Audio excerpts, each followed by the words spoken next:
तो सबसे पहले श्रेया आपसे यही जानना चाहेंगे कि क्या है सस्टेनेबल हाउसिंग या फिर इको फ्रेंडली होम्स। क्या सिर्फ ये एक ट्रेंड और कॉन्सेप्ट है या फिर वाकई लोग इसे अब अपनाते जा रहे हैं, अपना सकते हैं आसान तरीके से?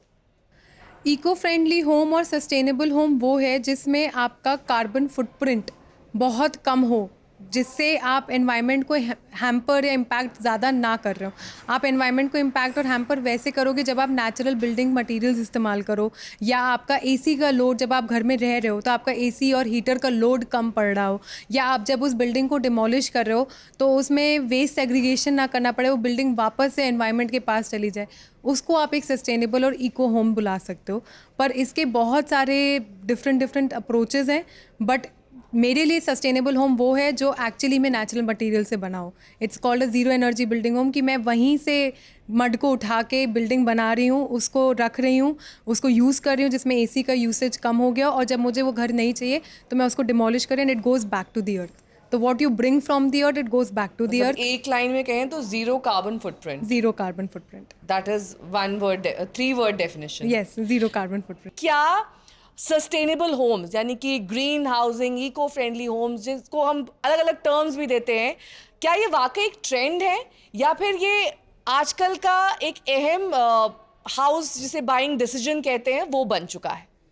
सस्टेनेबल होम्स कोई ट्रेंड नहीं है और ना इसको ट्रेंड के तरह हाईलाइट करना चाहिए, पर ये एक नेसेसिटी है लुकिंग एट द एनवायरनमेंट, या जो भी हम लोग आजकल वेदर कंडीशंस एक्सपीरियंस कर रहे हैं। मतलब 10th मार्च है और इतनी ज़्यादा गर्मी पड़ रही है, तो ये एक एक्सपीरियंस है जो हर एक ह्यूमन बीइंग फील कर रहा है। तो sustainable homes is not just a trend, it's a necessity now, and that is what we need to start discussing. तो क्या इसमें सिर्फ कंस्ट्रक्शन मटेरियल आपका चेंज हो जाता है या फिर ये कहें कि ये पूरी तरीके से ऐसा डिज़ाइन फिलॉसफी है जो पिछले कई ट्रेंड से बिल्कुल जुदा है? मतलब ये एक डिज़ाइन और अप्रोच फ़िलॉसफी है। ये सिर्फ हम ये नहीं कहेंगे कि मटेरियल चेंज कर दो तो ये एक इको होम है, आप डिज़ाइन चेंज कर दो तो ये इको होम है। ये एक पूरा अप्रोच है जिसको चेंज करने की ज़रूरत है। तो मैं अगर आपको बताऊँ तो एक चीज़ होती है कार्बन फुटप्रिंट। तो आप जब कंस्ट्रक्शन कराते हो तो आपका कार्बन फुटप्रिंट कितना ज़्यादा होता है, उसे सस्टेनेबल या नॉन सस्टेनेबल होम कहते हैं।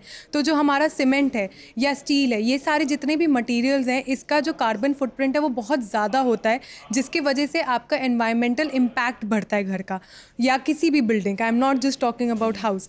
तो उस चीज़ को कम करना हमारा एम है, और कार्बन फुटप्रिंट आपका कंस्ट्रक्शन करते टाइम भी बढ़ता है। आप जब घर, अभी जैसे हम बैठे हैं जिस कमरे में, यहाँ एसी चल रहा है, हीटर चल रहा है, कूलर चल रहा है, इस वजह से भी आपका कार्बन फुटप्रिंट बढ़ता है। और फिर जब आप इस बिल्डिंग को डिमोलिश करते हो तो इससे लैंडफिल्स बढ़ते हैं और इसमें भी कार्बन फुटप्रिंट बढ़ता है। तो आप अपने बिल्डिंग कंस्ट्रक्शन का कार्बन फुटप्रिंट हर एक स्टेज पे कैसे कम कर सकते हो, उससे आप एनवायरमेंटल और इको फ्रेंडली होम कह सकते तो हो। कितने परसेंटेज ऑफ लोग हैं जो इस इको फ्रेंडली होम्स या they are going for these green homes जिसमें पोल्यूशन का, क्योंकि एक अहम फैक्टर अब दिल्ली एनसीआर में पोल्यूशन बन गया है, उसका ध्यान रख रहे हैं? क्योंकि ज़्यादातर लोग तो मशीन्स लगा लेते हैं, लेकिन आपका होम उस तरीके से डिज़ाइन हो, क्या वो कॉन्सेप्ट अब इवॉल्व हो रहा है और नई जनरेशन उसके प्रति आकर्षित है?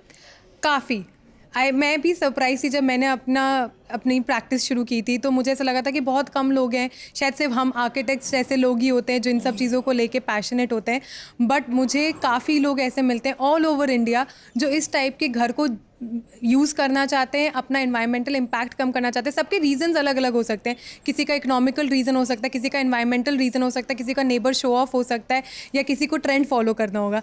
बट हर सबके रीज़न अलग होंगे, बट बहुत सारे लोग इस टाइप के घर को आज कल अप्रोच करना चाहते हैं। कुछ लोग का ये भी होता है हमें कुछ नया ट्राई करना है। तो रीज़न सबके अलग होते हैं। मे बी सब उस एजुकेशन या बैकग्राउंड से नहीं आते कि हाँ मुझे एनवायरनमेंट के लिए कुछ करना है, बट बहुत सारे लोग हैं जो इस तरफ अब इंक्लाइन करना शुरू कर रहे हैं। तो अब ये माने कि चर्चा तो बहुत हो रही है, लेकिन अभी भी एक निश कॉन्सेप्ट बना हुआ है या फिर अब ये एक आम कॉन्सेप्ट हो गया है धीरे धीरे? नहीं, ये अभी भी नीश कॉन्सेप्ट निश है, कॉन्सेप्ट है। क्योंकि बहुत सारे जो बड़े बिल्डर्स हैं जो यहाँ पे मास कंस्ट्रक्शन करते हैं, वो लोग अभी इस चीज़ में बिलीव नहीं करते हैं, क्योंकि उनको ऐसा लगता है कि ऐसी चीज़ों का वापस मतलब रिटर्न नहीं है।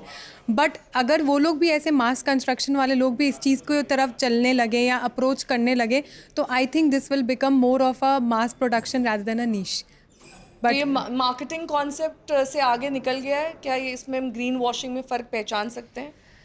ये प्रॉब्लम है ये अभी भी प्रॉब्लम है, क्योंकि बहुत सारे मटेरियल्स जो हैं वो अपने आप को ग्रीन बिल्डिंग और ग्रीन मटेरियल की तरह बेचते हैं, बट वो एक्चुअली जब आप उनके बारे में पढ़ो कि वो कहाँ से आए हैं, कैसे एक्सट्रैक्ट हुए हैं, कैसे मैन्युफैक्चर हुए हैं, देन यू विल रियलाइज़ कि उनकी एम्बॉडीड एनर्जी या कार्बन फुटप्रिंट जिसके बारे में बात कर रही हूँ वो अभी भी बहुत ज़्यादा है। तो हाँ, कुछ लोग हैं मार्केट में जो अपने इस ट्रेंड के वजह से they are trying to sell what they want to sell, but अगर आप इसकी तह तक जाओगे तो काफ़ी लोग हैं जो अब तह तक जाना चाहते हैं।